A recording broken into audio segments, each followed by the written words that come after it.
Hey everyone, this is Shweta. Welcome to UPSC वाला। वापस आ गए हम आपके लिए एक नया सेशन लेके। और आज की क्लास में हम डिस्कस करने वाले हैं हमारे आर्ट एंड कल्चर का नेक्स्ट एक चैप्टर, जहां पर हम जानने वाले हैं दक्कनी चित्रकला शैली। इसके प्रीवियस जो हमारा लेक्चर हुआ था, चैप्टर नंबर 4 में हमने जाना था मुगल कालीन लघु चित्रकला के बारे में, कि मुगल काल में किस तरह की हमें लघु चित्रकारी दिखाई देती है। काफी डिटेल से हमने उस आर्ट के बारे में डिस्कस करा था और ये भी जाना था कि वन बाय वन जो मुगल एम्परर बन रहे थे, उन्होंने उस लघु चित्रकला को किस तरह से डेवलप किया, उनका क्या योगदान था। बाबर से स्टार्ट करा, लेकर गए हुमायूं पे, जो सफाविद एम्पायर से काफी इन्फ्लुएंस हुआ। वहां पर जिस तरह से लघु चित्रकारी को प्रमोट किया जा रहा था, उसने भी भारत में जब वापस रूल करता है 55 से 56 तक, तब वो जाकर वो भी काफी सारे इस तरह के क्या बोलते हैं चित्रकारों को प्रमोट करता है। इवन अब्दुस समद मीर को उठाकर लाता है, मंगवाता है वहां से कि भाई आइए आप ऐसे चित्रकार आइए जो छवि चित्रकारी में निपुण हैं, वो आकर भारत में चित्रों का निर्माण करे। इस तरह के काम उसके द्वारा किए जाते हैं। फिर हमने देखा कि उसके बाद अकबर आया। अकबर ने चित्रशाला बनवाया और चित्रशाला बनवाने के साथ साथ भारतीय चित्रकारों को भी उस चित्रशाला में नियुक्त किया। अकबर के ही टाइम पीरियड में यूरोपियंस का भी एडवेंट हुआ। जब यूरोपियंस आ रहे थे तो उसका प्रभाव क्या पड़ा कि अब जो भारतीय चित्रकला शैली, फारसी चित्रकला शैली जो थी, उसके साथ यूरोपियन चित्रकला शैली भी मिक्स हो गई। अधिक वास्तविकता उसमें दिखाई देने लग गई, क्योंकि यूरोपियन जो चित्रकला शैली थी वो थोड़ा सा रियलिटी बेस्ड थी। वो हमने वहां पर डिस्कस करा। फिर अकबर के बाद नेक्स्ट हम बढ़ते हैं एक स्टेप आगे, जहां पर हमने जाना था जहांगीर के बारे में। जहांगीर ने भी काफी प्रमोट किया लघु चित्रकारी को। अकबर के द्वारा चित्रशाला बनवाने के बावजूद भी उसने नई चित्रशालाओं का निर्माण कराया, जहां पे चित्रकार बैठ के स्पेशली इस काम को किया करते थे। जहांगीर के टाइम पीरियड में भी हम देखते हैं कि थोड़ा सा वो ज्यादा गहन विषयों पर चित्रकारी करवा रहा था। आम विषयों की जगह गहनता पर ज्यादा फोकस था। वैज्ञानिक दृष्टिकोण उसके चित्रकारी में दिखाई देता है। और एक चीज और हमने देखी थी जहांगीर के टाइम पीरियड में, कि वो बहुत सारे पिक्चर्स बनवाने की जगह थोड़ा सा क्वालिटी पर ज्यादा फोकस करता था। उसका ये प्रेशर रहता था कि जो चित्रकार है वो कम चित्र बनाए, लेकिन ज्यादा अच्छी क्वालिटी के चित्रों का निर्माण करे, ठीक है, या उसमें ज्यादा वैज्ञानिकता दृष्टिकोण दिखाई दे। ठीक है, फिर हम आ जाते हैं शाहजहां के बारे में। शाहजहां भी इस अपनी जो भी पैट्रियार्कल उसको मिल रहा था, हेरिडिटरी वाइज जो उसको चित्रकला मिली है एक विरासत के रूप में, उसको उसने अच्छे से आगे मेंटेन किया। शाहजहां के टाइम पीरियड में हमने देखा कि यूरोपियन चित्रकला का बहुत ज्यादा इम्पैक्ट दिखाई देने लग गया था। ठीक है, शाहजहां के बाद जब उसका उत्तराधिकारी बनता है जहांगीर, वो हमने देखा था कि जहांगीर बहुत ज्यादा इंटरेस्टेड नहीं था। वो बस अकबर के टाइम पीरियड की सुप्रीमेसी वापस एस्टैब्लिश करना चाहता था पॉलिटिकल पॉइंट ऑफ व्यू से। इसलिए उसने बहुत सारे मिलिट्री कॉन्क्वेस्ट किया, अपने टेरिटोरियल एक्सपांशन पर ध्यान दिया, दक्षिण भारत की तरफ अभियान चलाया, दक्षिण भारत के क्षेत्रों को अपने नियंत्रण में किया। हालांकि वो टेम्पररी था, बाद में वो सब इंडिपेंडेंट हो जाते हैं। तो औरंगजेब ने इस चित्रकला लघु चित्रकारी पर बहुत ध्यान नहीं दिया, लेकिन चित्रशालाएं बनी हुई थी तो चित्रकारी आगे बढ़ रही थी। लेकिन जैसे ही औरंगजेब की डेथ हुई 1707 में, उसके बाद के जो मुगल उत्तराधिकारी थे वो टेरिटरी को भी मैनेज नहीं कर पाए। सारे क्षेत्र धीरे धीरे इंडिपेंडेंट होने लग गए। और इन मुगल शासकों के द्वारा ना तो चित्रकला लघु चित्रकारी संरक्षण पर ध्यान था, तो वो जब उन चित्रकारों को संरक्षण नहीं मिल रहा था तो धीरे धीरे वो मूव कर जाते हैं दूसरे क्षेत्रों में। और दूसरे क्षेत्र जो इंडिपेंडेंट हुए थे, जैसे हैदराबाद है, अवध है, बंगाल है, ऐसे प्रांतीय मुगल शासकों ने इन चित्रकारों को संरक्षण दिया। तो जो मुगल लघु चित्रकला शैली थी, वही आगे चलकर प्रांतीय लघु चित्रकला शैली के रूप में डेवलप होते हुए दिखाई देती है। चेंज क्या आया कि अब उसमें क्षेत्रीय तत्व जो है वो विशिष्टता के तौर पर हमें दिखने लग जाते हैं। ठीक है, तो चलिए, ये था हमारा क्विक रिवाइज। जो हमारा लास्ट सेशन था उसको हमने यहाँ पर रिवाइज कर लिया। क्या हो गया भाई?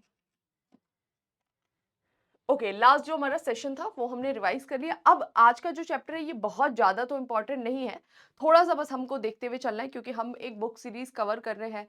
तो अब हमें जितना भी है इसमें सारे चैप्टर्स करने हैं। मुगल जो लघु चित्रकारी थी वो बहुत इंपॉर्टेंट है एग्जाम के पॉइंट ऑफ व्यू से। आज हम पढ़ेंगे दक्कनी चित्रकला शैली। दक्कनी चित्रकला शैली भी उसी समय फल फूल रही थी जब मुगल चित्रकला शैली फल फूल रही थी, या फिर आप बोल सकते हैं कि मुगल चित्रकला शैली का ही प्रभाव यहाँ पर दिखाई देता है। बाद में दक्कन में हम एक बहुत बड़ा किंगडम देखते हैं। आप सभी ने देखा होगा कि दक्कन में हमें किंगडम दिखाई दे रहा था, बहमनी किंगडम, ठीक है। मुगल्स के आने के समय लगभग हमें पता लगता है कि 1480 और मोटा मोटी लगाओ तो 1518 तक ये जो बहमनी किंगडम है वो डिक्लाइन हो गया था। छोटे छोटे रीजन्स में डिवाइड हो जाता है, छोटे छोटे पार्ट्स हो जाते हैं बहमनी किंगडम के। विजयनगर किंगडम अभी भी स्टेबल बना हुआ था बैटल ऑफ तालिकोटा 1565 तक। तो ये जो इंडिपेंडेंट हुए थे, क्या बोलते हैं, जो बहामनी किंगडम था उसको तोड़ के जो इंडिपेंडेंट हमें रीजन्स दिखाई दिए, जैसे यहाँ पर हमें दिखाई देता है अहमदनगर हो गया, इधर बीजापुर हो गया, इधर गोलकुंडा हो गया, इधर बीदर हो गया, इधर बरार हो गया। समझ में आया? तो ये जो 5 रीजन्स में स्प्लिट हुआ था, ये पांचों क्षेत्र में ही ये दक्कनी चित्रकला शैली का प्रभाव दिखाई देता है। या फिर आप बोल सकते हैं कि मुगल चित्रकला शैली ही थी जो कि 1518 के बाद जो डेवलप होते हुए दिखाई देती है, उसमें कुछ क्षेत्रीय तत्व भी नजर आए और उसको हम दक्कनी चित्रकला शैली के रूप में बोलते हैं या पढ़ते हैं। कई सारे ऐसे भी इतिहासकार हैं जो इसको नकारते, बोलते हैं कि दक्कनी चित्रकला शैली जैसा कुछ भी नहीं है, एक्चुअल में ये मुगल चित्रकला शैली ही है। क्योंकि मुगल चित्रकला शैली किसके टाइम से फलती फूलती है? बाबर कब आया था? 1526 में।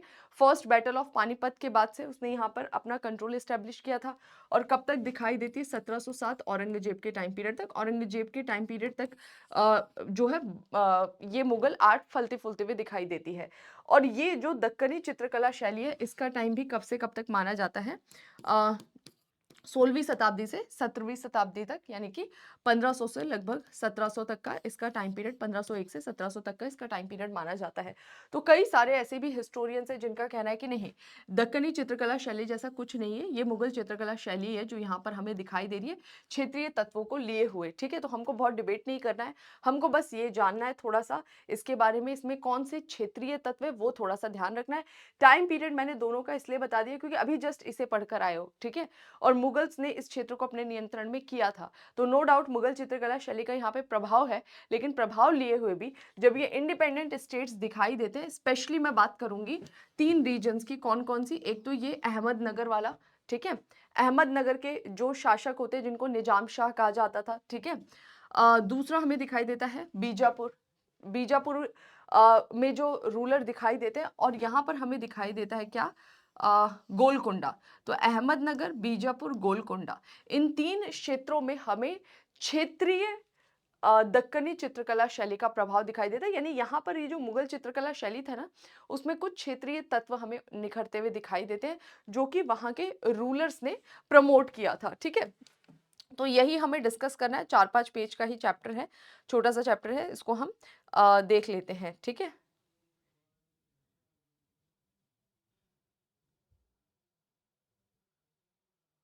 ओके, चलो आगे बढ़ जाते हैं। बाकी ये यहाँ पर आप देख सकते हैं, ये हमारे कुछ 1 ईयर, 2 ईयर, 3 ईयर प्लान है। तो आप में से जो भी स्टूडेंट आने वाले समय में यूपीएससी सिविल सर्विसेज एग्जामिनेशन की प्रिपरेशन करना चाहते हैं, आप इन कोर्सेज को ज्वाइन कर सकते हैं।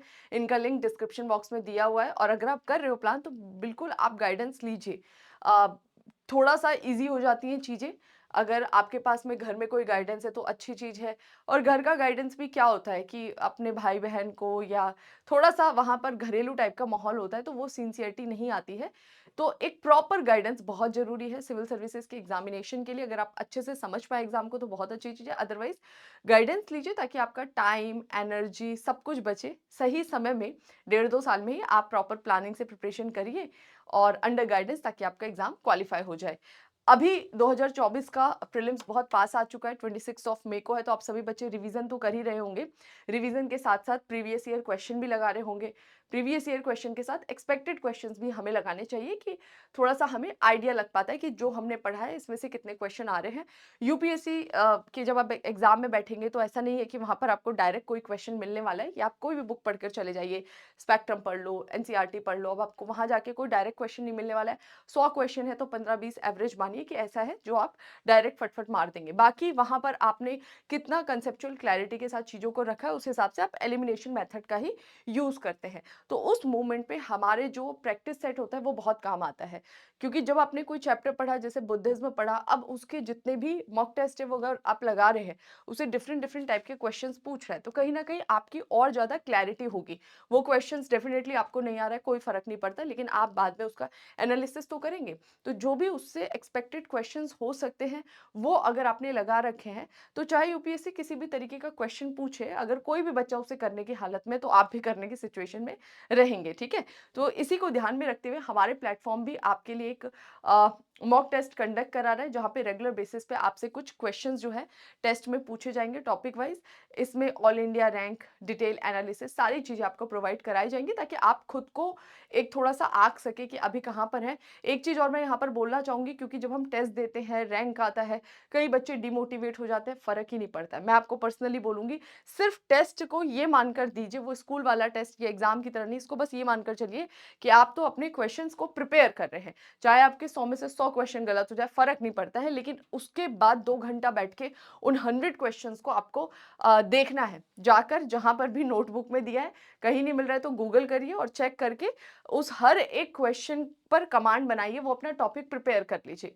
तो फ़ायदा क्या है कि 100 में से 100 क्वेश्चन आ रहा है, नहीं आ रहा है, नहीं। हमारे कितने टॉपिक पर डे प्रिपेयर हो रहे हैं, ये हमारे लिए टेस्ट का यूज़ होने वाला है, ठीक है? चलो, अभी बढ़ जाते हैं, स्टार्ट करते हैं डायरेक्ट हम हमारे चैप्टर को। सुंदर सा छोटा-सा चैप्टर है। क्या बोल रहे हैं? हेडिंग डाल लेते हैं पहले, दक्कनी चित्रकला शैली। एक बच्चे बोल रहे थे कि मैम जो है लिखवाइया मत करिए, टाइम वेस्ट होता है। देखिए मैं हर एक जितना भी हमारा क्लास चलता है, सब में मैं पीडीएफ के थ्रू ही पढ़ाती हूँ आपको, प्रॉपर पीपीटी पे, है ना? अभी इस क्लास में क्यों मैं ऐसा पढ़ाती हूँ, क्योंकि थोड़ा-सा यहाँ पर पेंटिंग्स वगैरह या पिक्चर्स वगैरह ज़्यादा अच्छे दिए रहते हैं एनसीईआरटीज़ में। अभी इसको ढूँढने जाओगे गूगल पे, बहुत टफ होता है मिलना एग्ज़ैक्ट। तो यहाँ पर थोड़ी-सी चीज़ें ईज़ी हो जाती हैं। और आर्ट एंड कल्चर में जो हम फाइन आर्ट की बुक पढ़ रहे हैं, क्योंकि हम बुक कवर कर रहे हैं, तो बहुत सारी ऐसी चीज़ें हैं जो यहाँ पर सिर्फ़ एक्सप्लेन की गई है, उसको आपको जाके नोट्स में नहीं डालना है। तो नोट्स भी बना रही हूँ तो 1 पेज का ही मुश्किल से बन पा रहा है।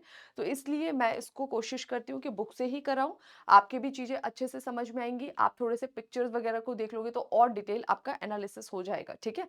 और टाइम क्या भई, पढ़ रहे हो क्लास में, तो टाइम वेस्ट का इतना चिंता मत करिए। अगर 1 घंटे में से 10 मिनट लिख ही ले रहे हैं तो क्या हो गया, 10 मिनट तो हम फ़ोन को स्क्रॉल करते-करते निकाल देते हैं, है ना?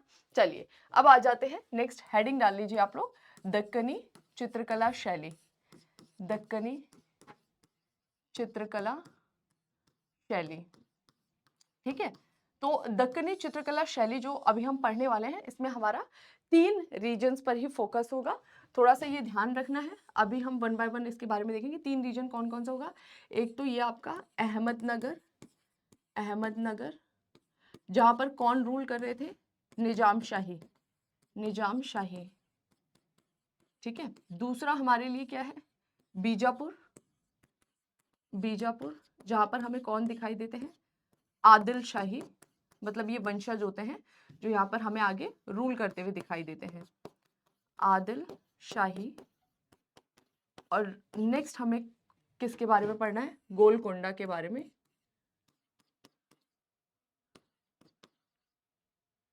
गोलकोंडा, कुंडा क्या होगा? गोलकोंडा, ठीक है? यहाँ पर हमें क्या दिखाई देता है? कुतुब शाही, कुतुब शाही, ठीक है? तो जो यहाँ पे रूल कर रहे थे, यहाँ पर आपको बीदर दिखाई देता है, ठीक है? यहाँ पर आपको बरार दिखाई देता है।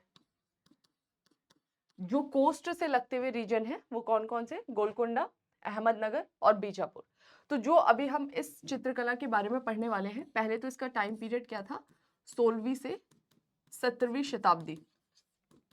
ये जो है इसका टाइम पीरियड हमें दिखाई देता है 16 to 17 century. Okay, 16 to 17 century का मतलब समझ गए? 1501 से चालू हो रहा है और कहाँ तक जा रहा है? 1501 से 1700 तक टाइम पीरियड की बात कर रहा है।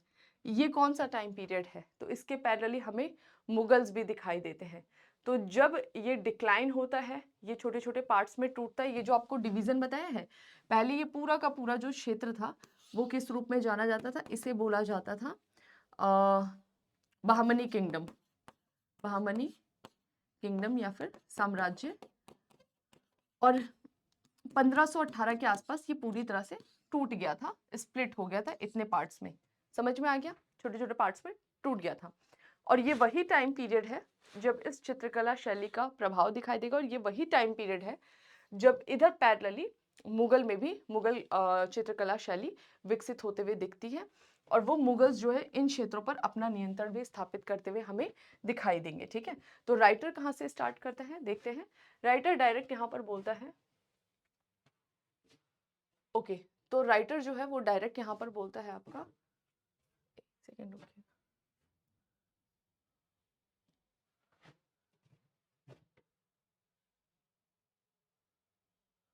ठीक है, तो यहाँ पे डायरेक्ट राइटर द्वारा बोला जाता है, दक्कनी चित्रकला के इतिहास को 16वीं सदी के अंत से 17वीं शताब्दी के अंत तक देखा जा सकता है। टाइम पीरियड बात कर रहा है कि कब से कब तक, तो ये मैंने ऑलरेडी आपको बता दिया है कि 16th के एंड से 16वीं मतलब 1501 से 16वीं चालू हो गया है, 1518 में तो ये स्प्लिट होते हैं। उसके बाद से जो यहाँ पे राजवंश दिखाई दे रहे हैं अलग अलग, जैसे निजाम शाही है, आदिल शाही है, कुतुब शाही है, उन्होंने इसे डेवलप किया। यानी कि 16वीं शताब्दी के अंत से 17वीं शताब्दी के अंत तक हमें ये दिखाई देता है। ठीक है, जब मुगलों ने दक्कन पर आधिपत्य स्थापित किया, ये वो टाइम पीरियड है जब मुगल धीरे धीरे दक्कन पर अपना नियंत्रण स्थापित करेंगे। इस शैली का प्रभाव 19वीं शताब्दी के असफिया राजवंश के चित्रकला से लेकर प्रांतीय राज्य के राजाओं और नवाबों तथा हैदराबाद के निजाम के अधीनस्थ कई शासकों के काल में देखने को मिलता है। अब इंटरेस्टिंग क्या है, जो यहाँ पे 1550 के बाद चालू हुआ है दक्कनी चित्रकला शैली इनके रीजन में, इस क्षेत्र में, ठीक है, बोल रहा है कि ये वही टाइम पीरियड है जब मुगल्स यहाँ पर अपना आधिपत्य स्थापित करेंगे इन राजाओं को हराकर। बोल रहा है कि ये चित्रकला शैली केवल यहीं तक नहीं रुकेगी, ये आगे मूव करेगी। किसके टाइम पीरियड तक? आगे जो यहाँ पे राजा महाराजा हमें दिखाई देते हैं। तो बोल रहा है कि आगे जब मुगल्स के अंडर में ये क्षेत्र आने के बाद से, मुगल्स का जब डिक्लाइन होता है 1707 के बाद, और ये क्षेत्र इंडिपेंडेंट रीजन्स में डिवाइड हो जाते हैं, तब जो प्रांतीय राजा हमें दिखाई देते हैं, नवाब दिखाई देते हैं, उन्होंने इस चित्रकला शैली को प्रमोट किया। तो आगे तक ये चलता जाएगा। हैदराबाद के निजाम जब हमें दिखाई देता है 1722-24 के आसपास, बोल रहे कि उसकी टाइम पीरियड तक ये चला जाएगा। तो ये रुकता नहीं है, ये तो आगे 19वीं शताब्दी तक जाएगा। लेकिन हमें क्या पढ़ना है? इसका विकास पढ़ना है, कब हुआ, और ये आगे क्षेत्रीय कला के रूप में हमें विकसित होते हुए दिखाई देता है, प्रांतीय शैली के रूप में। ठीक है, चलो आगे बढ़ जाते हैं। क्या बोल रहा है? दक्कनी चित्रकला शैली को लंबे समय तक इंडो पर्शियन शैली समझा जाता था। इंडो पर्शियन शैली का क्या मतलब है? तो ये चैप्टर थोड़ा सा प्रीवियस लेक्चर से लिंक करता हुआ है। आप सभी ने पढ़ा था कि किस तरह से हुमायूं पर जब अटैक हुआ था अफगान शासक शेर खां का, तो हुमायूं यहाँ से भाग खड़ा हुआ था 1540 में, और कहा जाता है सफाविद किंगडम, फारस में जो सफाविद किंगडम था उसके राजा के सामने शरण ले लेता है, वो इनको शरण दे देते हैं अपने यहाँ पर। ठीक है, जब वहां से हुमायूं आया तो वो काफी ज्यादा प्रभावित था सफाविद किंगडम के जो पर्शियन आर्ट था उससे, और जब वो वहां पर रह रहा था उसने डिसाइड किया था कि मैं जब भारत में कभी जाऊंगा और वहां रूल करूंगा तो मैं भी इस चित्रकारी को प्रमोट करूंगा। तो जब 1555 में आकर यहाँ पर रूल चालू कर देता है आपका हुमायूं, वापस से इस क्षेत्र को अपने नियंत्रण में ले लेता है अफगान शासकों को हराकर, तो उसके द्वारा यहाँ पर फारस की जो चित्रकला थी उसको प्रमोट किया गया। वहां से चित्रकार तक को बुलाए गए, है ना, मीर अब्दुल समद को बुलाया गया, छवि चित्रकारी पर बहुत जोर दिया। तो बोल रहा है कि क्योंकि मुगल्स के इन्फ्लुएंस में ही ये क्षेत्र रहा था, तो काफी लंबे समय तक इसको कोई दक्कनी चित्रकला शैली का नाम नहीं दिया गया था, बल्कि इसे बोला जाता था इंडो पर्शियन शैली, यानी कि जो भारतीय शैली थी और जो पर्शिया या फारस से आई थी चित्रकला शैली, इन दोनों के मिक्सचर से नई शैली जो सामने निकल कर आई, इंडो पर्शियन शैली। तो काफी लंबे समय तक दक्कन चित्रकला शैली को इंडो पर्शियन शैली के रूप में भी जाना जाता था। तो इसे इंडो पर्शियन शैली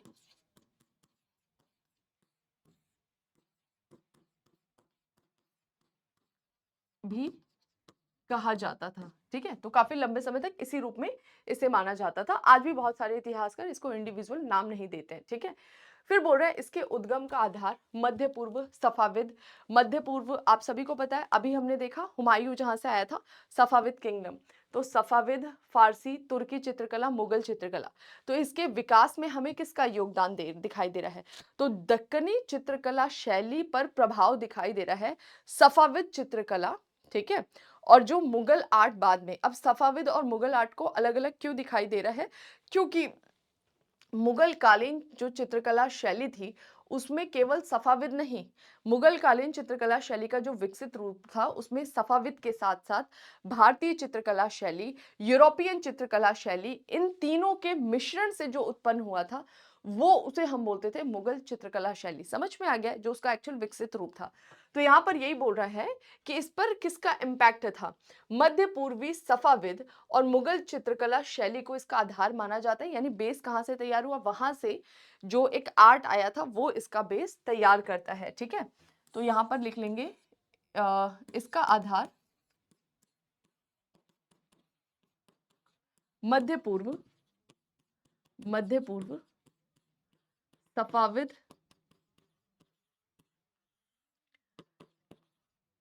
सफाविद तथा मुगल चित्रकला शैली, मुगल चित्रकला शैली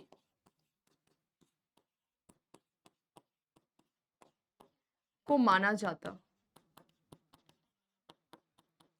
ठीक है, चलिए आगे बढ़ जाते हैं। नेक्स्ट क्या बोल रहा है? कला इतिहासकारों, यहाँ पर नेक्स्ट पॉइंट आपको बता रहा है क्या?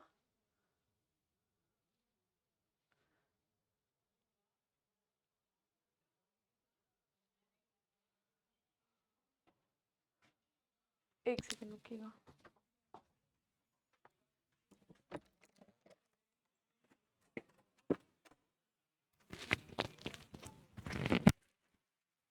ये फुल स्क्रीन क्यों नहीं है? फुल स्क्रीन चाहिए।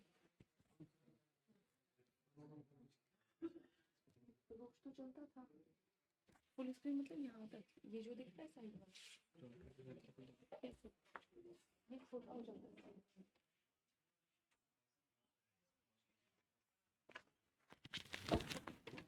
चलिए आगे बढ़ जाते हैं। नेक्स्ट क्या बोल रहा है? कला इतिहासकारों ने दक्कनी चित्रकला शैली को एक विशिष्ट चित्रकला शैली मानते हुए भी एक स्वतंत्र चित्रकला शैली के तौर पर इसके इंडिविजुअल जो अस्तित्व है उसको नहीं स्वीकारा।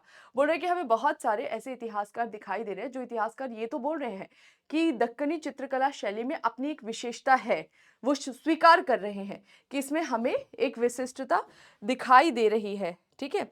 लेकिन उस विशिष्टता के दिखाई देने के बावजूद ये बोल रहा है कि इसका स्वतंत्र अस्तित्व नहीं है, ठीक है। तो बहुत सारे कला के इतिहासकार जो थे उनका ये तो कहना है कि दक्कनी चित्रकला शैली में अपने कुछ मूलभूत तत्व है, लेकिन उसके बावजूद भी वो इसे स्वतंत्र चित्रकला शैली के रूप में नहीं स्वीकारते हैं, जबकि इस चित्रकला शैली को दक्कन के कई राजाओं का संरक्षण प्राप्त हुआ। बोल रहे हैं कि ये चित्रकला शैली ऐसी थी जिसके बारे में हम बात कर रहे हैं, दक्कन के कई राजा जिसके बारे में अभी हम देखेंगे, जैसे अहमदनगर है, बीजापुर है, गोलकुंडा है, उनका संरक्षण प्राप्त हुआ था। यानी कि इसमें कुछ क्षेत्रीय तत्व थे जिनकी प्रखर राजनीतिक और सांस्कृतिक दृष्टि थी। इन राजाओं ने चित्रकारों को बहाल किया, संरक्षण प्रदान किया तथा उनकी कलात्मक संवेदनशीलता में वृद्धि करते हुए अपनी शासकीय आवश्यकताओं के अनुरूप चित्रण कराया। तो जब इसको लोकल रूलर संरक्षण देंगे तो लोकल तत्व तो आएगा ही ना। बहुत कॉमन सी बात है कि जो उस समय रूल कर रहे थे, अगर उनके द्वारा इसे संरक्षण दिया जा रहा है तो इसमें लोकल तत्व तो आएंगे। फिर भी कुछ हमें ऐसे कला के इतिहासकार दिखाई दे रहे हैं, अनेक कला इतिहासकारों द्वारा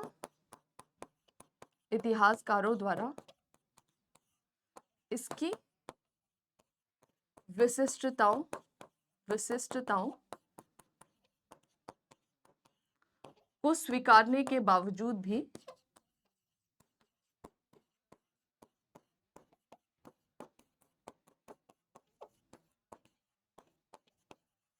इसे स्वतंत्र कला के रूप में इसे स्वतंत्र कला रूप में मान्यता नहीं, ठीक है, मतलब वो नहीं देते हैं, ठीक है।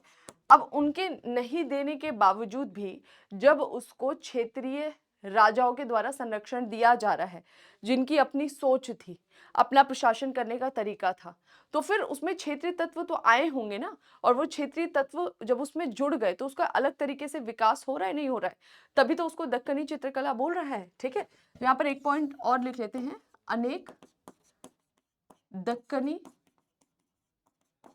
राजाओं द्वारा संरक्षण, राजाओं द्वारा संरक्षण। ऐसा इसमें इतना कुछ फैक्ट वैक्ट नहीं है, ठीक है। आगे क्या बोल रहा है, नेक्स्ट बोल रहा है मानव आकृति का चित्रण, यानी छवि चित्रकारी, वो तो हमें पहले ही दिखाई दे रही थी कि हुमायूं को बहुत पसंद था, बाबर को भी पसंद था, लेकिन बाबर के टाइम पीरियड में जो चित्रकार थे उन्हें उतनी अच्छी प्रकार की छवि चित्रकारी नहीं आता था। लेकिन हम देखते हैं कि हुमायूं के टाइम पीरियड में जो फारस से चित्रकार बुलाए गए थे वो काफी अच्छा अच्छा छवि चित्रण करते थे, मतलब मनुष्य को उसके रूप में एग्जैक्टली आप पहचान जाओगे कि ये इसका चित्र बनाया गया है। तो मानव आकृतियों का चित्रण ये पहले भी चल रहा था। ऐतिहासिक व धार्मिक आकृतियों का चित्रांकन, ऐतिहासिक आकृतियां या धार्मिक आकृतियां मतलब जो हमें पुस्तकों में दिखाई देती हैं, इस समय की कई शैलियों में दिखाई पड़ता है। तो इनके विषय क्या थे, इनके विषय भी वैसे ही थे, मानव आकृति, ऐतिहासिक और धार्मिक जो आकृतियां हैं उनका चित्रांकन ये कर रहे थे। सब्जेक्ट बेसिकली ये था इनका। इन अर्थों में मुगल चित्रकला ही सिर्फ विशिष्ट शैली नहीं थी, ये चित्रकला, ये जो विषय है ना वो यहाँ पर भी हमें दिखाई देते हैं, और इसी तरह के विषय दूसरे रीजन में भी दिखाई देते हैं इंडिया के बाहर, जैसे कि इस तरह की कलात्मक सफाविद और ऑटोमन शैली में भी दिखाई देती है। सफाविद के बारे में आप पढ़ चुके हैं, उनके थोड़ा सा आ गया ये ऑटोमन एम्पायर। तो बोल रहे हैं कि सफाविद ऑटोमन एम्पायर में भी जो सब्जेक्ट्स थे वो कहीं ना कहीं इन्हीं के इर्द गिर्द रहते थे। सब्जेक्ट्स इर्द गिर्द रहने का क्या मतलब है कि वही मानव की आकृति या ऐतिहासिक जो भी राजा महाराजा थे उनकी छवियां उकेरना और धार्मिक जो है चित्रांकन करना, यही उस समय उनके टाइम पीरियड में भी दिखाई देता है। इस शैली के चित्रण उत्कृष्ट हूबहू चित्र के लिए मशहूर थे। इस शैली का मतलब है दक्कनी चित्रकला शैली। ये बोल रहा है कि हूबहू चित्र के लिए मशहूर थे, यानी कि जैसी मैं दिख रही हूं वैसा ही चित्र बना दे रहे हैं। इसके लिए बहुत फेमस था, मतलब बहुत डेवलप स्टेज में ये पहुंच चुका था। कलात्मक विकास विशेषता एशियन इस्लामिक कला और मुगल कला में बड़े पैमाने पर दिखाई देता है। तो बोल रहा है कि ये एक कलात्मक विकास ही है जो हमें इस समय के आर्ट में दिखाई देता है, ठीक है। ये थोड़ा सा हम दो चार पॉइंट जो है वो देख लेते हैं कि इस समय के विषय क्या रहे थे।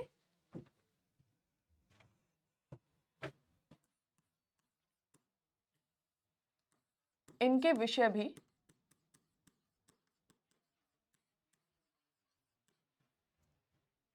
ठीक है। मानव आकृति, मानव आकृति हो गया, ठीक है। दूसरा क्या बोल रहा है आपका, ऐतिहासिक और धार्मिक चित्रांकन, ऐतिहासिक और धार्मिक चित्रांकन इस समय हमें दिखाई देता है, ठीक है। और क्या बोला इसने कि हूबहू चित्रकारी हमें इस समय दिखाई देते ही है, हूबहू चित्रकारी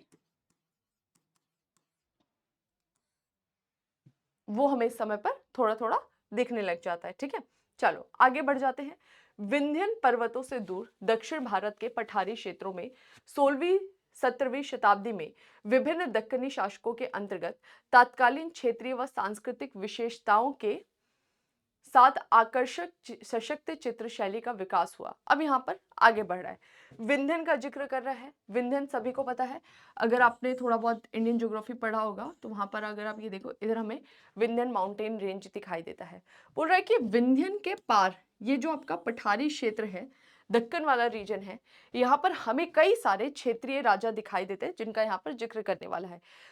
उन क्षेत्रीय राजाओं के द्वारा आकर्षक सशक्त चित्रकला शैली का विकास हुआ, और वो आकर्षक सशक्त चित्रकला शैली जो थी वो क्या थी, तात्कालीन क्षेत्रीय और सांस्कृतिक विशेषताओं को लिए हुए थी, क्योंकि वो लोकल रूलर थे ना, ठीक है। तो यहां पर यही है आगे,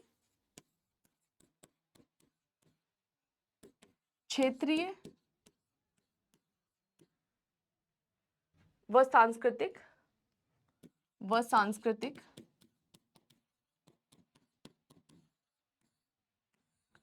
विशेषताओं के साथ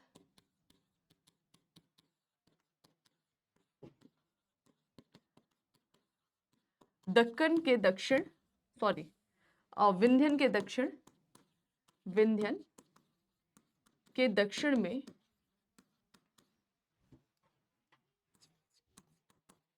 पठारी क्षेत्र के शासकों द्वारा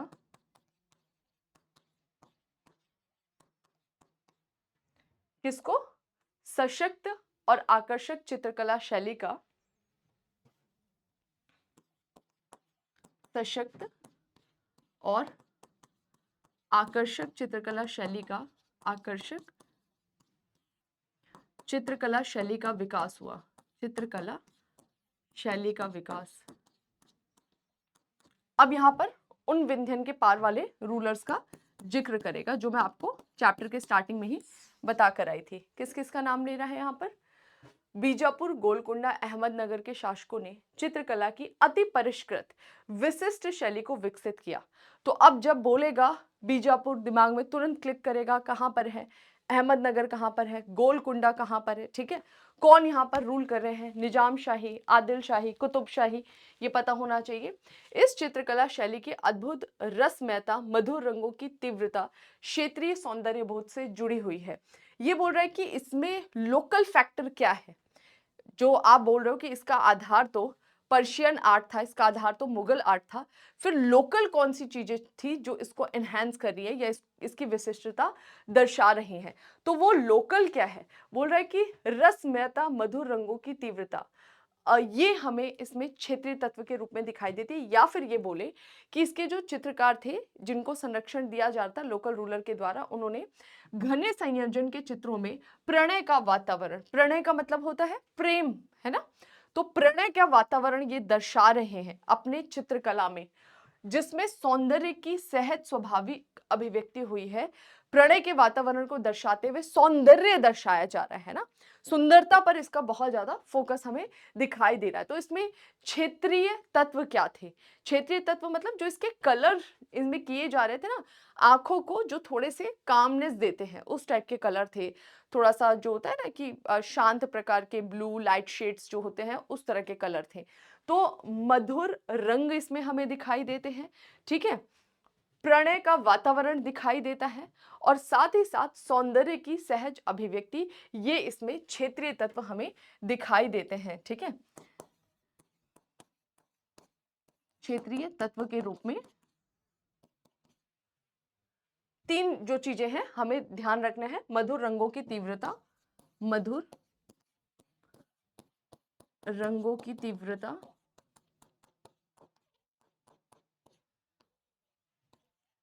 प्रणय का वातावरण, मतलब आपको इसका मीनिंग समझना है कि एक्चुअली वो क्या दिखा रहा है, ठीक है, और सौंदर्य, सौंदर्य की अभिव्यक्ति, ये सब जो है क्षेत्रीय तत्व है। जैसे मुगल कालीन कला को आप पढ़कर आ रहे थे तो उसमें पढ़ा था ना कि किस तरह से दरबार का दृश्य दिखा रहे हैं, बाद में शाहजहां, जहांगीर के टाइम पीरियड में वास्तविकता पर ज्यादा जोर दिया जाने लगा। इस तरह इसका क्षेत्रीय तत्व क्या था, ठीक है। चलो अब यहाँ पर तीनों शैली के बारे में वन बाय वन बताया गया। सबसे पहले अहमदनगर चित्रकला शैली बता रहा है, तो इसमें बहुत ज्यादा डिटेल में जाने की जरूरत नहीं है, बेसिक बेसिक दो चार पॉइंट्स जो है या दो चार आर्ट हम यहाँ पर डिस्कस कर लेंगे, बस उतना ही हमारे लिए पढ़ना जरूरी है, ठीक है। अब पहला हेडिंग यहाँ पर डाल देते हैं, अहमदनगर चित्रकला शैली। ये तीन चित्रकला शैली की बात करेगा जो अहमदनगर में फली फूली क्षेत्रीय स्तर पर, जो बीजापुर में फलेगी फूलेगी और जो हमें गोलकोंडा में दिखाई देगा। तो पहला क्या बात कर रहा है, अहमदनगर चित्रकला शैली, अहमदनगर चित्रकला शैली, ओके, अहमदनगर चित्रकला शैली। दक्कनी चित्रकला के शुरुआती उदाहरण अहमदनगर के हुसैन निजाम शाह प्रथम के कविता संग्रह से हमें मिलते हुए दिखाई देता है। तो बोल रहा है कि दक्कन में जो चित्रकला विकसित हुई थी, दक्कनी चित्रकला के शुरुआती उदाहरण हमें कहाँ दिखाई देते हैं, जो आप बोल रहे हो कि दक्कन का आर्ट, तो बोल रहा है कि इसका शुरुआती उदाहरण हमें अहमदनगर के हुसैन निजाम शाह प्रथम के कविता संग्रह से मिलते हैं। 12 लघु चित्रकारियों में अधिकांश चित्रों में दृश्य चित्रों का चित्रण बना किसी कलात्मक विशिष्टताओं के हुआ है, बिना किसी कलात्मक विशिष्टताओं के। बोल रहा है साधारण रूप में हमें यहाँ पर बोल रहे हैं कि यहाँ पे 12 लघु चित्रकारियां मिल रही हैं, उसमें कोई कलात्मक विशिष्टता नहीं दिखाई दे रही है, साधारण रूप में ही इसका हमें बनावट दिखाई दे रहा है। ठीक है, तो अहमदनगर में कहां पर हमें डेवलपमेंट दिखाई दे रहा है चित्रकला में, तो बोल रहे हैं यहां पर हुसैन निजाम शाह प्रथम का जो कविता संग्रह है ना, उसमें हमें थोड़ा सा कलात्मक विकास दिखाई देता है। हुसैन निजाम शाह के कविता संग्रह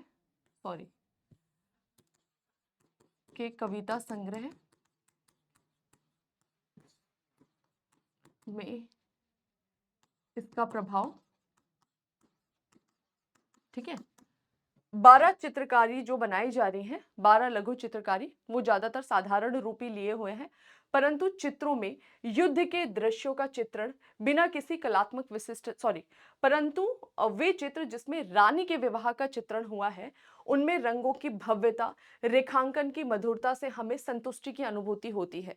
तो जो 12 लघु चित्रकारियां हमें मिल रही हैं, उसमें दो तरह के चित्र, एक तो युद्ध के चित्र हैं, जो युद्ध के चित्र हैं उनमें कोई विशिष्टता नहीं है, और जो उसमें विवाह, रानी के विवाह का एक चित्रण किया गया, यहाँ पर नहीं है, कोई पिक्चर नहीं है, रानी के विवाह का जो उसमें चित्रण किया गया वो अपने आप में विशिष्टता लिए हुए है, जैसे रंगों की भव्यता, रेखांकन की मधुरता। ठीक है, तो ये थोड़ा सा ध्यान रखना है। 12 लघु चित्रकारी जिनमें युद्ध के दृश्यों में विशिष्टता नहीं, जबकि रानी के विवाह के चित्र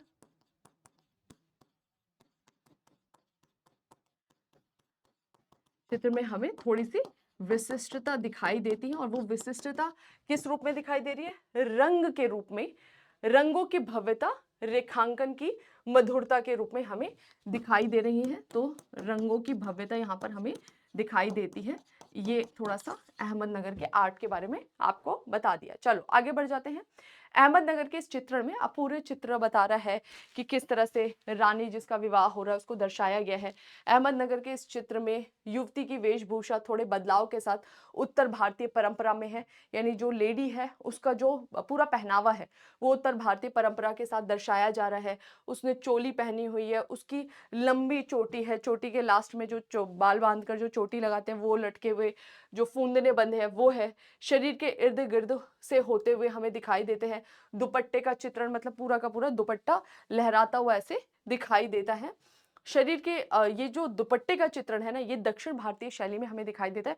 पहले हम पढ़कर आए दक्षिण भारतीय कला, स्पेशली वहाँ पे हमने भित्ति चित्रकारी पढ़ा था, तो वो यही बता रहा है कि अगर हम वस्त्र देखें तो वो उत्तर भारतीय परंपरा से जुड़े हुए हैं। ठीक है, अगर हम दुपट्टे को देखें तो वो कहीं ना कहीं दक्षिण भारतीय शैली को लिए हुए है, जो लेपाक्षी के भित्ति चित्रों में दिखाई देता है। भित्ति चित्र में ऑलरेडी आपको पढ़ा कर आई हूँ, तो वहां पर देख रहे थे किस तरह से उनका दुपट्टा लहराते हुए दिखाई दे रहा था बलून शेप में। ओके, रंग योजना निश्चित तौर पर उत्तरी भारतीय पांडुलिपि चित्रण से भिन्न है, जो व्यापक रूप से मुगल चित्रशाला से मेल खाती है। तो बोल रहा है कि रंग योजना में किसका प्रभाव है? मुगल कालीन चित्रशैला शैली का प्रभाव है। इसमें अधिक तीखी व समृद्ध रंग योजना है। दक्कनी चित्रकला में भी ये विशेषताएं दिखाई देती हैं, जो हमें मुगल चित्रकला में रंगों के रूप में दिखाई देती है। ऊंचा उठा हुआ वृत्ताकार क्षितिज और सुनहरे आकाश का चित्रण फारसी प्रभाव प्रदर्शित करता है। जो पिक्चर है उसमें सुनहरे रंग का जो क्षितिज दिखाया जा रहा है, या सुनहरे रंग का जो आकाश दर्शाया जा रहा है गोल्डन कलर का, वो किसको दिखा रहा है? वो फारसी चित्रकला शैली का प्रभाव दिखाई दे रहा है। तो हम देख सकते हैं कि सभी दक्कनी राज्यों के परिदृश्य का पूरा चित्रण ही फारसी शैली से प्रभावित है। यानी इस पर देखो काफी कुछ इम्पैक्ट पड़ा है फारसी शैली का। ठीक है, तो अगर इसने इस चित्रकला शैली की बात करी है, तो यहाँ पर बोल रहा है कि इसमें क्या बोलते हैं, वेशभूषा उत्तर भारतीय परंपरा पर आधारित हम देखते हैं जो दुपट्टा है वो दक्षिण दक्षिण की शैली पर आधारित बना हुआ है, ठीक है। और हमने देखा कि अ, स्वर्ण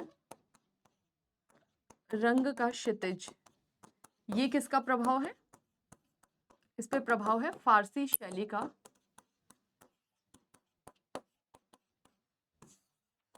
रंगों का समायोजन, ये किस पर आधारित था? समायोजन। ये इस पर प्रभाव पड़ा है किसका? मुगल कालीन चित्रकला शैली का। तो ये भी क्या है? मिक्सचर है, धीरे धीरे डेवलप हुआ है अलग अलग चित्रकला शैली के रूप में, ठीक है। आगे बढ़ जाते हैं। दक्कन की रागमाला चित्रकला श्रृंखला के चित्रों में नारी चित्रण में वेशभूषा का चित्रण काफी रोचक है। रागमाला के बारे में मैं ऑलरेडी आपको पढ़ा कर आई थी। तो राग होता है, रागिनी होती है। राग और रागिनी को मेल फीमेल के तौर पर दर्शाया गया। पूरा रागमाला जो होता है उसमें मेल को रागिनी जो उसको फीमेल के रूप में दर्शाया गया है। तो दक्कन की रागमाला चित्रकला श्रृंखला जो हमें दिखाई देती है दक्षिण भारत में, दक्कन में जो रागमाला चित्रकला बनाई गई है उसमें नारी चित्रण में वेशभूषा का चित्रण बहुत रोचक है। इसमें 16वीं शताब्दी के दक्कनी चित्रकला का विकास दिखाई देता है। नारी चित्रण में बालों का जूड़ा लिपाक्षी भित्तों के चित्रों की तरह गर्दन पर टिका हुआ है। क्षितिज लुप्त हो गया है, जिसे रंग विहीन उदासीन पृष्ठभूमि में छोटे छोटे पौधों का चित्रण विथिका के ऊपर दक्कनी शैली जैसे गुंबदनुमा वस्तु के अंकन से विस्थापित किया गया है। तो बोल रहे हैं कि इस पे हमें काफी कुछ इम्पैक्ट दिखाई देता है। जो भित्ति चित्रण है ना दक्षिण भारत की, उसका इम्पैक्ट दिखाई देता है रागमाला चित्रकला शैली पर, ठीक है। तो ये उसी के बारे में काफी कुछ बता रखा है कि बालों को बनाने का किस प्रकार की शैली है। उसमें कुछ उत्तर भारतीय, कुछ फारसी शैली के चिन्ह मिलते हैं। पुरुष के रूप में अगर देखें तो पुरुष की वेशभूषा भी निश्चित रूप में उत्तर भारतीय है। लंबी नुकीली चाक वाला जामा प्राक अकबरी लघु चित्रकारी में काफी दिखाई देता है। ये चित्र संभवतः दिल्ली अहमदाबाद के बीच के क्षेत्र में बने हुए हैं। छोटी पगड़ी का चित्रण भी प्रारंभिक अकबरी लघु चित्रकारी के प्रभाव में है। ओके, यहाँ पर बात कर रहा है 1567 की गुलिस्ता के चित्र। गुलिस्ता के इन चित्रों को बुखारा के चित्रकारों ने चित्रित किया था। बुखारा के चित्रकार कहाँ पर हमें दिखाई देते हैं? सेंट्रल एशिया में। तो बोल रहे हैं वहां से जो चित्रकार आए थे उसने 1567 में गुलिस्ता के चित्रों को चित्रित किया था। ओके, तथ्यात्मक रूप से यह भी संभावना है कि इन चित्रकारों ने दक्कनी चित्रकला के लिए भी काम किया होगा। इनका संदर्भ या प्रमाण बांकीपुर लाइब्रेरी में, मतलब कुछ फैक्चुअल डेटा हमें वहां पर दिखाई देता है, ठीक है। आगे बोल रहा है, बस इतना ही हमें थोड़ा सा ध्यान रखना है, इसके अलावा कुछ खास पढ़ने का है नहीं। थोड़ा सा बस बेसिक आपको याद होना चाहिए। वैसे इतना इंपॉर्टेंट ये चैप्टर है नहीं, लेकिन क्योंकि हम सीरीज कर रहे हैं तो थोड़ा देख लेते हैं। तो ये ध्यान रखना है, दक्कन की रागमाला चित्रकला श्रृंखला में नारी की वेशभूषा का चित्रण दक्कनी रागमाला श्रृंखला के चित्रण में नारी वेशभूषा, ठीक है, नारी वेशभूषा का चित्रण अत्यंत रोचक तरीके से किया गया है, ठीक है। नारी वेशभूषा का चित्रण अत्यंत रोचक प्रकार का है, ठीक है, जो हमें यहाँ पर दिखाई देता है। बाकी उसके अंदर की डिटेल्स जो है वो एक बार देख लेना, पढ़ लेना, इतना कुछ खास इंपॉर्टेंट नहीं है। फिर यहाँ पर एक थोड़ा सा ये फैक्चुअल डेटा है, ये मैं लिखवा देती हूँ। जो गुलिस्ता है, गुलिस्ता के चित्र को बुखारा के चित्रकारों द्वारा चित्रित किया गया। 1567 के गुलिस्ता के चित्रों को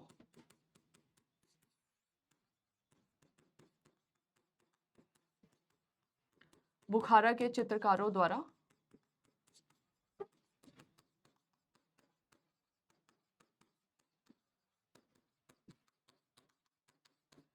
चित्रित किया गया, ठीक है। चलो आगे बढ़ जाते हैं। अब अहमदनगर के बाद नेक्स्ट किसकी बात करने वाला है यहाँ पर? बीजापुर चित्रकला शैली, ठीक है। तो अगला हेडिंग डाल लेते हैं, बीजापुर चित्रकला शैली। बीजापुर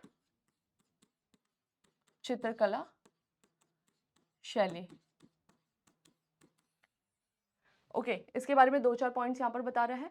16वीं शताब्दी के बीजापुर के चित्रों में 1570 ईस्वी का चित्रित विश्वकोश नुज़ुम अल उलूम महत्वपूर्ण है। तो बोल रहा है कि यहाँ पर जैसे वहाँ पर आप देख कर आए थे कविता संग्रह में जो चित्र उकेरा गया है, बोल रहा है यहाँ पर बीजापुर में जो विश्वकोश चित्रित किया गया था, विश्वकोश का नाम नुज़ुम अल उलूम। तो बीजापुर के चित्रों में 1570 ईस्वी का चित्रित विश्वकोश नुज़ुम अल उलूम महत्वपूर्ण है। इसमें 876 लघु चित्रकारी में कई चित्र बने हुए हैं, जिसमें बर्तन के चित्र हैं, अस्त्र शस्त्र, नक्षत्र के चित्र हैं। इनमें नारियों का चित्रण रागमाला चित्रकला की तरह लंबी और पतली दक्षिण भारतीय वेशभूषा में हुआ है। बीजापुर चित्रकला शैली को अली आदिल शाह फर्स्ट और उसके अधिकारी या उत्तराधिकारी इब्राहिम द्वितीय ने संरक्षण दिया। तो ये दो रूलर्स थे जिनके द्वारा बीजापुर की चित्रकला शैली को संरक्षण दिया था। अभी मैं थोड़ा सा आपको बीजापुर चित्रकला शैली दिखाऊंगी, ठीक है। तो ये ध्यान रखना है कि बीजापुर चित्रकला शैली हमें मुख्य रूप से कहाँ दिखाई देती है, विश्वकोश नुज़ुम अल उलूम में दिखाई देती है, ठीक है। नुज़ुम, ये मात्रा देख लेना, उधर हो जाएगा ना, नुज़ुम अल उलूम विश्वकोश में 876 लघु चित्रकारी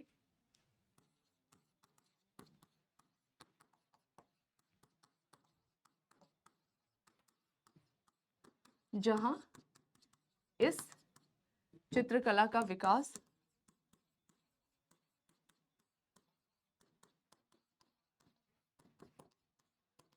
देखा जा सकता है, देखा जा सकता है। समझ में आया? चलिए आगे बढ़ जाते हैं। नेक्स्ट पॉइंट क्या बोल रहा है, इनका विषय क्या होता था। तो इसमें बहुत सारे पात्र, अस्त्र शस्त्र, नक्षत्र, मतलब जो हमारे सारे जो प्लैनेट्स होते हैं ना, उनको भी दर्शाया जा रहा है, ठीक है। तो इनके विषय हमें क्या दिखाई दे रहे थे, विषय पात्र मतलब बर्तन बोल रहा है, अस्त्र शस्त्र, नक्षत्र और रागमाला। रागमाला का चित्रांकन, रागमाला के चित्रांकन में जो नारी चित्रण किस रूप में किया गया है, तो बोल रहा है कि उसको लंबा दिखाया गया है। रागमाला, इसमें नारियों का चित्रण रागमाला चित्रकला की तरह लंबी पतली नारियां बनाई गई है और दक्षिणी वेशभूषा उन्होंने धारण किया हुआ है। इसको करेक्ट करते हैं, नारी का चित्रण रागमाला रूप में लंबी पतली और दक्षिणी वेशभूषा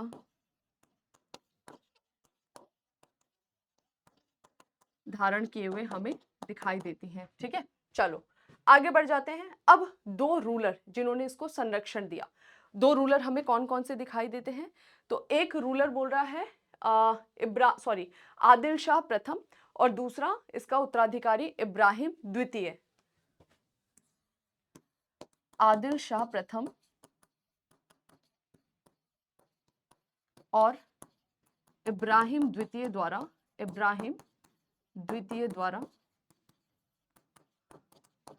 संरक्षण, ठीक है।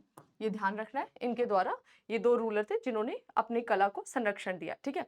इब्राहिम द्वितीय भारतीय संगीत का मर्मज्ञ था, खुद वो कला प्रेमी था और खुद उसके अंदर कला थी। तो इब्राहिम द्वितीय भारतीय संगीत का मर्मज्ञ था। उन्होंने भारतीय संगीत पर नौरस नामक पुस्तक लिखी थी। यह नुज़्म अल उलूम के भी लेखक थे, जो विश्वकोश की बात कर रहा है, जिसमें हमें 800 कुछ चित्रकारी दिखाई दे रहे हैं। बोल रहा है कि ये खुद जो बीजापुर का शासक हमें दिखाई दे रहा है, इब्राहिम द्वितीय, तो बोल रहे हैं कि ये खुद भारतीय संगीत का मर्मज्ञ था। इसने संगीत पर एक पुस्तक लिखी थी नौरस, जो नुज़्म अल उलूम है। ये पुस्तक का लेखक भी कौन है, खुद इब्राहिम द्वितीय है।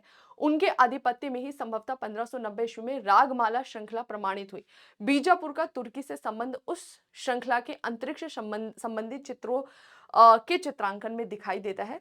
तो रागमाला का जो चित्रण हो रहा है, उसमें जो अंतरिक्ष या नक्षत्र का चित्रण किया जा रहा है, वो बोल रहा है उस पर किसका इम्पैक्ट है। उस पर इम्पैक्ट है कि बीजापुर के शासकों का जो तुर्की से कनेक्शन हुआ ना, उसका इम्पैक्ट दिखाई देता है किसमें, नक्षत्र वगैरह के बनने में, ठीक है।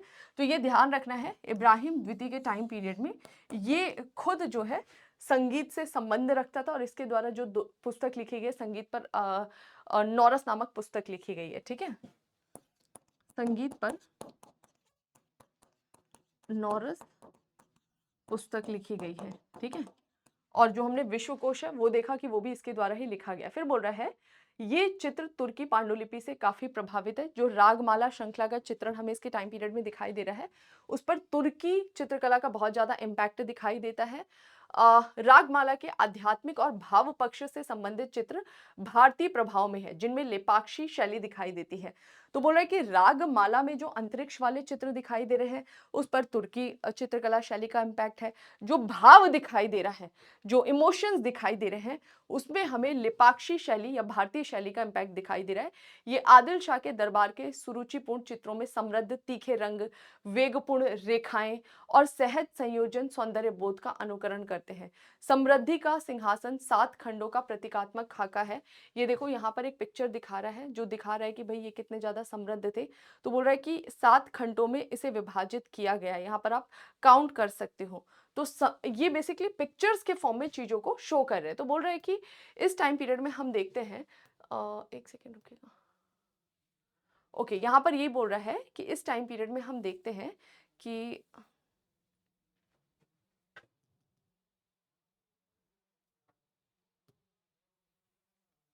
बोल रहा है कि इस टाइम पीरियड में हम देखते हैं कि समृद्धि का सिंहासन 7 खंडों का प्रतीकात्मक खाका है। प्रत्येक खाके में इनके निवासी हाथी और शेर लेकर खजूर के वृक्ष, तोते, आदिवासी जनजातीय लोग अंकित किए गए हैं।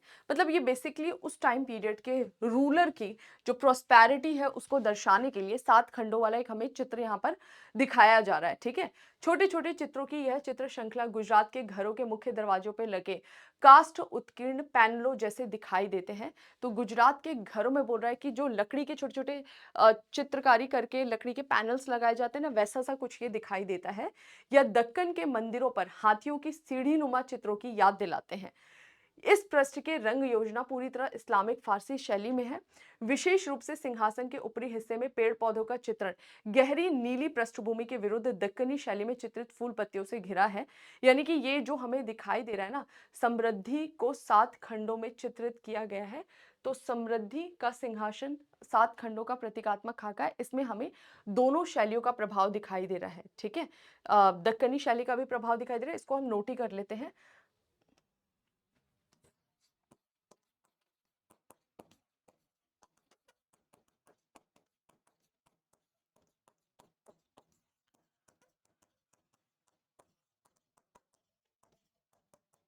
ठीक है। अब इसमें बोल रहा है कि हमें 2 चीज़ों का इम्पैक्ट दिखाई देता है। ये सब हमें इतना याद करने का ज़रूरत नहीं है, कौन बैठा है, क्या बैठा है, ठीक है। तो बस इतना ध्यान रखना है कि इस पर हमें इस्लामिक फ़ारसी शैली का भी प्रभाव दिखाई दे रहा है, और बोल रहा है कि कहीं-कहीं पे हमें दक्कनी शैली का भी प्रभाव दिखाई देता है, ठीक है। इस्लामिक फ़ारसी शैली के साथ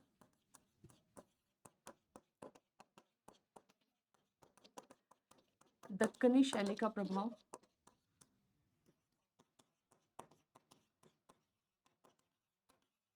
दृष्टिगोचर होता है, ठीक है। चलो आगे बढ़ जाते हैं। नेक्स्ट हम चलते हैं अगले आर्ट पर। ओके, यहाँ पर ना एक और पिक्चर का जिक्र किया, ये थोड़ा सा ध्यान रखना है, जो आपका बीजापुर आर्ट से जुड़ा हुआ है। योगिनी की चित्रकला। यहाँ पर देखो एक लेडी दिखाई दे रही है, इसको योगिनी बोला जा रहा है। बहुत लंबी पतली सुंदर दुपट्टा कैसे इसका लहराता हुआ है, जूड़ा बनाया गया है सर के ऊपर, पीछे व्हाइट कलर का कुछ नुकीला या पिरामिड नुमा आकृति दर्शाई जा रही है। इस योगिनी की चित्रकला के बारे में बताया जा रहा है यहाँ पर पूरा डिटेल से। चित्रकला की एक अन्य विषय वस्तु हमें बीजापुर में दिखाई दे रही है, योगिनी। योगिनी अर्थात योग में विश्वास करने वाली, शारीरिक व मानसिक रूप से अनुशासित जीवन जीने वाली, मतलब बहुत पंक्चुअल अपनी चीजों को लेकर, आध्यात्मिकता बौद्धिकता की खोज में अंततः सब कुछ का त्याग कर असाधारण जीवन जीने वाली, जो भी मोह माया उसको छोड़कर आध्यात्म की ओर थोड़ा सा स्पिरिचुअल टाइप की एक्टिविटी करने वाली लेडी को दर्शाया गया है, जिसको योगिनी बोल रहा है। योगिनी का विशिष्ट चित्रण, ठीक है। अब ये चित्रण लिखवाने की जरूरत नहीं है, मैं यहीं पे बता दे रही हूँ, पिक्चर से देखकर ही आपको पता लग जाएगा। इसे एक अज्ञात चित्रकार ने बनाया है, इसमें उसकी व्यक्तिगत शैली का विकास दिखाई देता है। योगिनी व्यक्तिगत शैली मतलब जो खुद उसने अपनी कल्पना को वहां पर उकेरा है, जो भी उसके चल रहा था आर्ट को लेकर। बोल रहा है कि चित्र के पृष्ठभूमि में योगिनी की लंबी आकृति के ऊपर दाएं कोने में सफेद वस्तु के शंक्वाकार अंकन दिखाई देता है, जो मैंने अभी आपको दिखाया। योगिनी मायना चिड़ों के साथ क्रीड़ारत है। योगिनी के सर पर बालों का ऊंचा जूड़ा है और उसे अधिक लंबा दिखाया जा रहा है, मतलब बनावट आप देख रहे हो कितना लंबा दिखाया जा रहा है। शरीर के इर्द गिर्द वृत्ताकार लहराता हुआ लंबा दुपट्टा है, मतलब इस तरह से सर्कुलर मोशन में आपको दिखाई दे रहा है। अग्रभूमि में चित्रित अति सुंदर फूल पौधे चित्र इस चित्र को बहुत ज्यादा अद्भुत बनाते हैं। यहाँ पर आप देख सकते हैं बहुत सारे फूल वगैरह दर्शाए जा रहे हैं।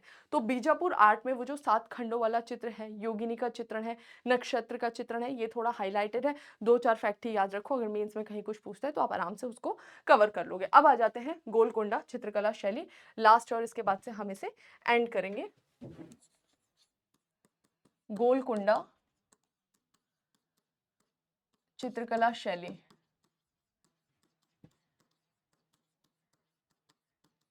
क्या बोल रहा है इसके बारे में? गोलकुंडा चित्रकला। गोलकुंडा 1512 से एक स्वतंत्र राज्य था। जैसे ही इंडिपेंडेंट हुआ बहामनी से निकलकर किधर है, उस रीजन में है, कोस्टल रीजन में। हमने यहाँ पर आपको दर्शा दिया, अभी दिखाया था थोड़ी देर पहले। बोल रहा है कि ये 16वीं शताब्दी के अंत तक, 16वीं शताब्दी का मतलब है कि आपका 1600 के आसपास हम देख रहे हैं कि दक्कन भारत का एक समृद्ध राज्य बना रहा। अन्य देशों के साथ सामुद्रिक व्यापार के कारण इसे यह समृद्धि प्राप्त थी, क्योंकि गोलकुंडा का रीजन क्या था, ये वाला रीजन था, तो ये कोस्टल रीजन में था। इसका बहुत सारा ट्रेड हो रहा था। कहाँ से ट्रेड हो रहा था? साउथ ईस्ट एशिया, जो दक्षिण पूर्वी क्षेत्र है, यहाँ पर जो बहुत सारे हमारे इंडिपेंडेंट नेशंस दिखाई देते हैं। तो हमें पता लगता है कि बहुत समृद्ध क्षेत्र था। क्यों समृद्ध था? क्योंकि इसका पूर्वी तट से व्यापार होता था। किससे? दक्षिण पश्चिमी एशिया, साउथ ईस्ट एशिया वाले रीजन से लोहा सूती वस्त्र भेजे जाते थे। पर्शिया, फारस के साथ विशेष रूप से छपाई किए गए सूती कपड़े का व्यापार होता था। पर्शिया या फारस किधर हो जाएगा? तो यहाँ से इस तरह से ट्रेड होगा, गल्फ ऑफ पर्शिया। तो यहाँ पर हम देख रहे हैं कि पर्शिया के साथ में इसका व्यापार चल रहा है ना। इधर देख लीजिए कहाँ पर, साउथ ईस्ट एशिया या दक्षिण पूर्वी एशिया के साथ में व्यापार चल रहा है। इसके व्यापार में हमें क्या दिखाई दे रहा है? बोल रहा था कि लोहा वगैरह इसका व्यापार हो रहा है। यहाँ पर हम देख रहे हैं छपाई वाले जो कपड़े हैं वो काफी डिमांड में हमें इसके टाइम पीरियड में दिखाई देते हैं, जिसके बारे में यहाँ पे जिक्र किया गया है। 17वीं शताब्दी की शुरुआत में यहाँ हीरा पाया गया, जिससे व्यापार की स्थिति और अधिक मजबूत हो गई। ये रीजन है जहाँ पर हमें डायमंड्स मिलते हैं, तो और ज्यादा व्यापार में समृद्धि हुई। यह आय का अच्छा स्रोत बन गया। गोलकुंडा के पुरुष, स्त्री, विशेषकर नर्तक, नर्तकी और अन्य दरबारियों द्वारा पहने जाने वाले आभूषणों में यह समृद्धि दिखाई देती है। इसके अतिरिक्त गोलकुंडा चित्रकला ने असाधारण प्राप्ति की। अब बता रहे 17वीं शताब्दी में जब डच व्यापारियों द्वारा सुल्तानों की छवियों को यूरोप लेकर जाया गया, तब गोलकुंडा कला प्रसिद्ध हुई। बोल रहा है कि यूरोपियंस आ चुके थे, और यूरोपियंस के आने के बाद हमें यह प्रभाव दिखाई दिया कि जो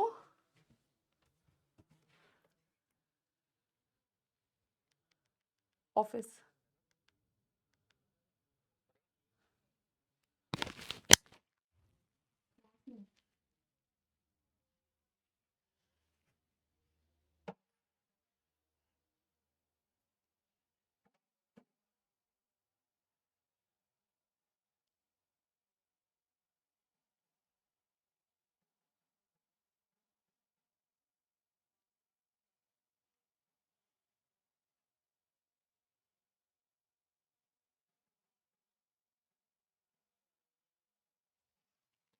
ठीक है। तो आगे ये क्या बोल रहे हैं, यहाँ पर बता रहे हैं आगे थोड़ा सा आपको कि इन इन ये जो ये वाली कला है ना, ये कब विकसित हुई? ये विकसित होती है जब यूरोपियंस जो है वो यहाँ के राजाओं की चित्र कहाँ ले जाते हैं? अपने देश में ले जाते हैं। स्पेशली बात कर रहा है डच, पोर्तुगीज, डच आए थे, तो डचों का जिक्र कर रहा है कि जब डच व्यापारी सुल्तानों की छवियों को यूरोप लेकर गए, तब गोलकुंडा कला प्रसिद्ध हुई। ठीक है, डच यात्रियों द्वारा इस कला की प्रसिद्धि में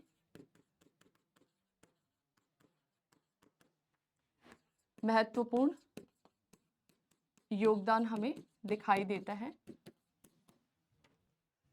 ठीक है। 1635 से 50 के बीच में 1635 से 50 के बीच में गोलकुंडा चित्रकला से पूर्व ये पट 8 फीट ऊंचे दीवार पर लटकन के तौर पर इस्तेमाल किए जा रहे थे।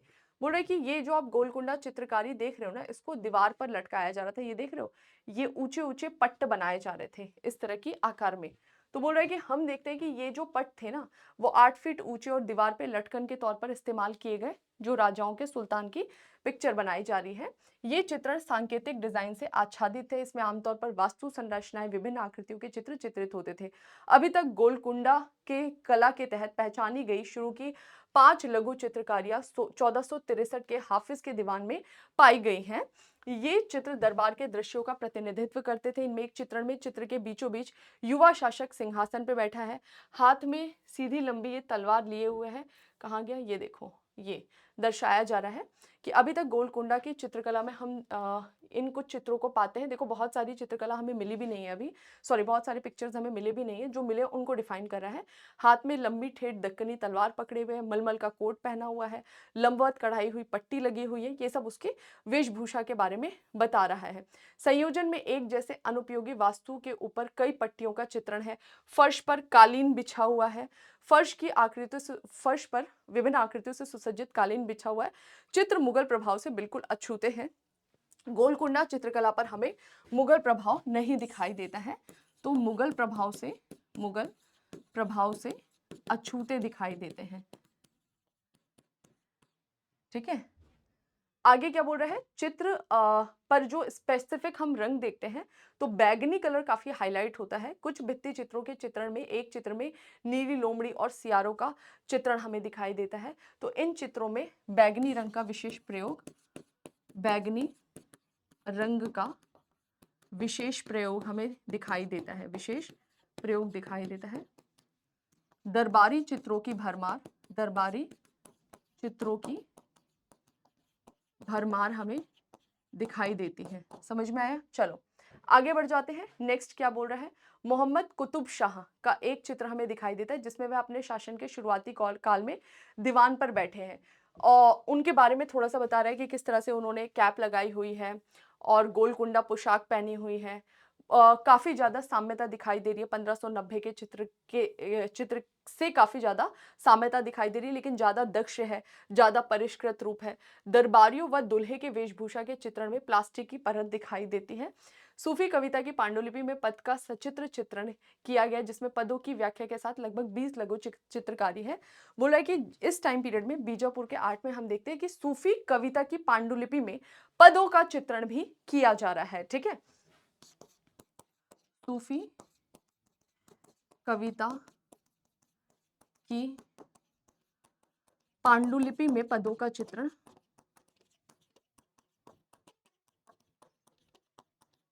किया हुआ हमें दिखाई देता है। ठीक है, अब इसके बारे में बता रहा है कि इसमें बहुत ज्यादा सुनहरे रंगों का प्रयोग हुआ है।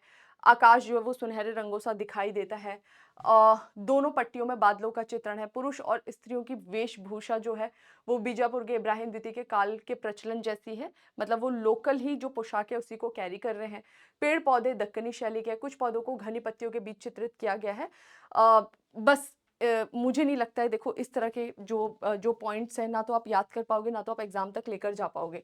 बस थोड़ा सा आपको मर्म समझना है, जैसे कि दक्कनी शैली के योगिनी चित्रकला की क्या विशेषता है, क्या आप वर्तमान में इस शैली जैसा काम करने वाला चित्रकार ढूंढ सकते हैं, वो तो बात की बात है। लेकिन योगिनी की शैली आपके दिमाग में थोड़ा सा बैठा हुआ है, तो आप बता पाओगे कि किस जगह पर इस शैली का विकास हुआ था। पहले तो वो दर्शाना बहुत जरूरी है ताकि वो 2-4 फैक्ट आपके जुड़ जाए। फिर योगिनी की जो शैली है वो देखोगे किस तरह से दक्कनी शैली की वेशभूषा को धारण किए हुए, पतला लंबा दिखाया, जूड़ा ऊपर, दुपट्टा गोलाकार दिखाया गया है, व्हाइट कलर का शंक्वाकार स्ट्रक्चर दिखाई दे रहा है, फूल पत्ती साथ में दिखाई दे रही है। इस तरह से दक्कनी चित्रकला शैली की लोकप्रिय विषय वस्तु क्या थी, तो देखो लोकप्रिय विषय वस्तु में अगर हम देखें तो जो मुगल कालीन लोकप्रिय विषय वस्तु थी वही यहाँ पर भी चल रही थी। जैसे दरबार का दृश्य दिखाई देता है, युद्ध के दृश्य हमें यहाँ पर दिखाई दे रहे हैं। दक्कनी शैली की अपनी पसंद की किन्हीं 2 चित्रकलाओं पर लगभग 100 शब्द लिखिए। ठीक है, दक्कनी चित्रकला शैली मुगल चित्रकला शैली से किस प्रकार भिन्न है, तो कुछ उसमें क्षेत्रीय तत्व आपको दर्शा देना है कि ये क्षेत्रीय तत्व इसमें हमें दिखाई देते हैं जो मुगल चित्रकला शैली में एब्सेंट थे, वो आपको ऐड कर देना है। बस ये इस तरह के क्वेश्चंस जो है ना, इसमें फैक्ट का बहुत ज़्यादा यूज़ नहीं है। बस थोड़ा-सा आपको कंसेप्ट पता होना चाहिए। तो क्या-क्या हमने डिस्कस करा? हमने सबसे पहले जाना कि दक्कनी चित्रकला शैली के बारे में, किन शैलियों का इस पर प्रभाव दिखाई देता है, कहाँ पर ये क्षेत्रीय शैली के रूप में डेवलप हुई। अहमदनगर चित्रकला शैली में हमने युद्ध के दृश्य, रानी के विवाह को देखा। 12 लघु चित्रकारी में रानी के विवाह पर किस तरह से अलग-अलग शैलियों का इम्पैक्ट था, वो हमने जाना। गुलिस्ता के चित्रों को बनाने के लिए बुखारा के चित्रकार बुलाए गए थे और बुखारा के चित्रकारों का लगता है हमें कि इसने कुछ दक्कनी चित्र भी बनाए होंगे, ठीक है। फिर बोल रहा है बीजापुर चित्रकला शैली, इसमें हमें लघु चित्रकारी दिखाई देती। विश्वकोश नुज़ुम अल उलूम, ये इंपॉर्टेंट है। नुज़ुम अल उलूम जो है उसमें जो चित्रकारी दिखाई देती है उसमें पात्र हैं, अस्त्र शस्त्र हैं, नक्षत्र हैं, महिलाओं का चित्रण रागमाला के अनुसार किया गया है। दो संरक्षक रूलर दिखाई देते हैं, आदिल शाह फर्स्ट, इब्राहिम द्वितीय। इब्राहिम द्वितीय खुद बहुत बड़ा संगीत का मर्मज्ञ था, उसने उस पर एक पुस्तक भी लिखी है, नौरस। इवन नुज़ुम अल उलूम का लेखाकार भी वही है। फिर समृद्धि का सिंहासन एक चित्र है जिसमें 7 ब्लॉक्स बनाए गए हैं। योगिनी का जो विशिष्ट चित्रण है वो भी बीजापुर चित्रकला शैली में ही हमें दिखाई देता है। गोलकुंडा चित्रकला शैली, इसने फेम कब प्राप्त किया? जब डच इसके सुल्तानों की चित्रकला उठाकर लेकर जा रहे हैं, तो वहां से काफी सारी चीजें इनको दिखाई देती हैं। फिर मुगल प्रभाव में बहुत ज्यादा नहीं थे, नीले रंगों का यहाँ पर प्रयोग किया जा रहा है।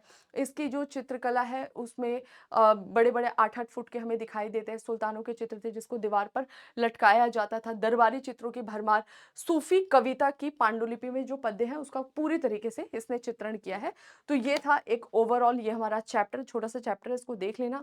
कहीं कोई डाउट है कमेंट सेक्शन में बता देना। बहुत ज़्यादा जोर देने की जरूरत नहीं है, इतना ही हमारे काम का है, ठीक है। तो चलिए फिर आज के सेशन को यहीं रोकते हैं, मिलते हैं नए सेशन में कुछ इन्फॉर्मेशन के साथ। तब तक अपना ध्यान रखिए, रिवीजन करते रहिए। Thank you.